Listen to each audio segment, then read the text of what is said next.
All right, I am back at the coop with my little turken bantam chickens. They're called turkens because they are naked necks and they look like little turkeys, and they're bantams because they are small chicken breeds. They only get to a third or half the size of a normal large chicken.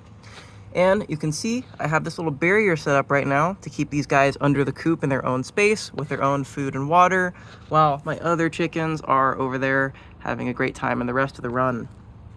So it's important to keep these young pullets separated while they're getting integrated, because the other birds may not accept them right away into their flock. They may see them as challengers and intruders in their territory, where they can bully them or even kill them. Luckily, my chickens are all pretty nice and friendly, and these couple little babies have escaped a few times and were left alone and treated totally fine. But just in case, I'm still giving them that extra time to see and interact with the other birds, but to not be able to get bullied through this fence, even though they really want to escape, as you can see.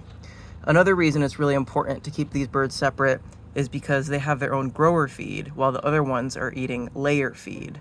So the feed for the laying chickens is higher in carbs rather than protein, so it won't really be great for these guys who are growing up and need lots of protein.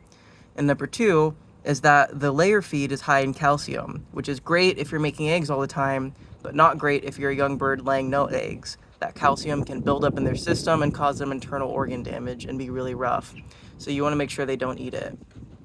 So eventually, after a week or so, you can integrate the birds together, and they should, be a little mean maybe while they establish their pecking order, but they won't do any crazy bullying. They'll just see them as newcomers to their flock.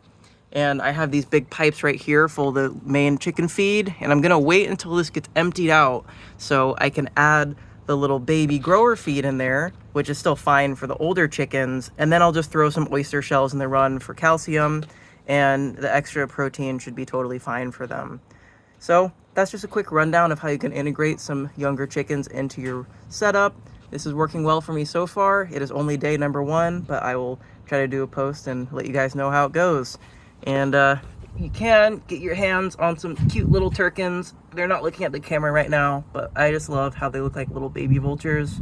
They are also part silkie, so that's why their butts have those funny looking feathers like silkies have. And if you saw them earlier, they do have dark skin, which I just think is really neat. They look like little freaky tiny vultures, and it's so fun to have them here. All right, I'll try to give you guys an update later.